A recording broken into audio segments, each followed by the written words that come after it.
Hi there and welcome back to our channel about getting the most from your crystal friends. This video started out as a reflection on the common regret that I've seen amongst many people, especially those of us who dove headfirst into the world of buying tumbles when we first got started. And that is, why did we buy tumbles that we never seem to use anymore? But as I kept writing, it evolved into something broader. So now I'm excited to share with you the 9 mistakes people make when buying crystal tumbles. I'm Shamarah and I've been selling to geologists and spiritual seekers for over 20 years. And I've seen a lot, heard a lot of stories, and I'm here to help you avoid some of the pitfalls that can trip up the new buyer. Whether you're drawn to crystals for their metaphysical magic or geological beauty, this video is for you. Okay, geological person, maybe skip the metaphysical bits. And when I say shop, I mean whether that's a shop, a market, online, doesn't matter. So let's jump into the most common mistakes and how you can steer clear of them. First of all, buying without doing research. It's easy to fall in love with a pretty stone, but before you buy, take a moment and ask, what do I want this crystal to do?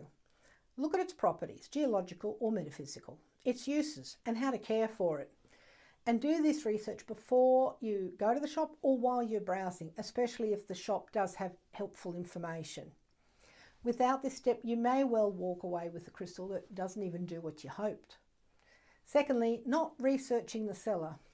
The world of crystals includes both the credible and the unreliable seller. Some knowingly sell low-grade, even synthetic or man-made stones under misleading labels to confuse the customer.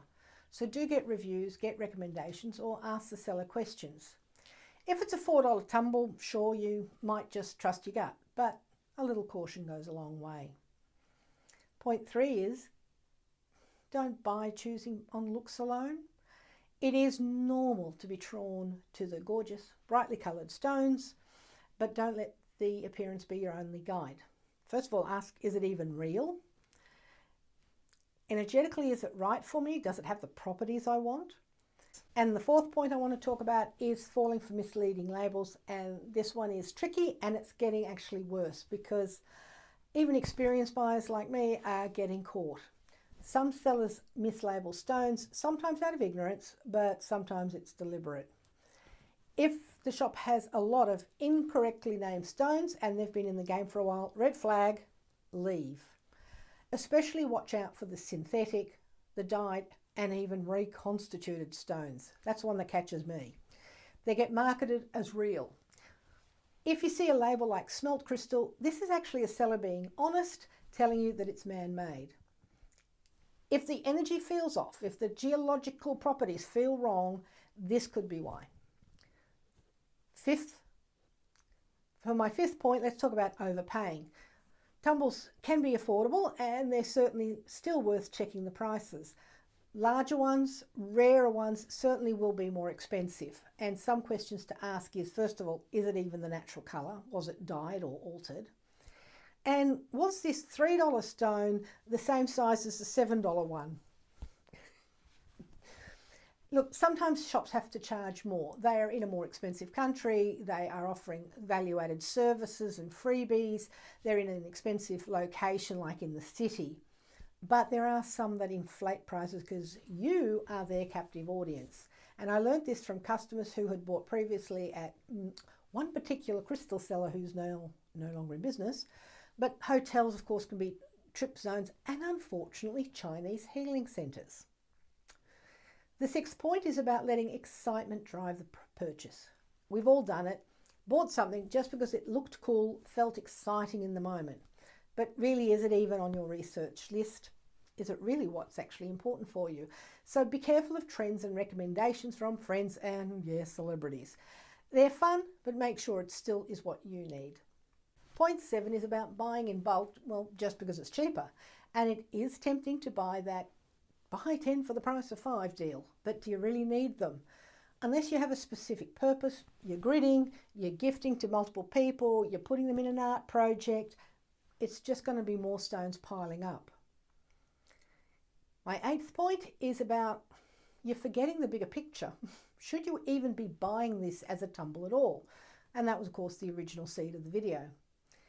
Valid reasons that you do need to buy tumbles is, well, you're just getting started and you want to test a few stones affordably. Is it your thing or not? You love wearing them in your pocket. You're going to hang them in a basket around your neck. Very inexpensive way to have loads of different crystal pendants. Sometimes the crystal only comes in pendant form, or it really is literally only affordable in tumble form. And as I also said, tumbles are actually the right thing for the meditation class, for the gridding, and for an art project. But if you're buying it because, hey, I can get loads of crystals for not very much, you're the person who really needs to think twice, because they're small, they have small energy, and you're likely just to put them in a drawer because they're not even interesting to look at. And I've had customers who've come in saying, oh, I'm going to buy a rose quartz tumble because it's cheap, after they sat there and really wanted the sphere. Yeah, they came back 6 months later saying the tumble was useless, can they buy that sphere now? So, you know, it will be the clusters, it will be the pyramids, it will be the lovely pendants. They're the things that you'll treasure long term.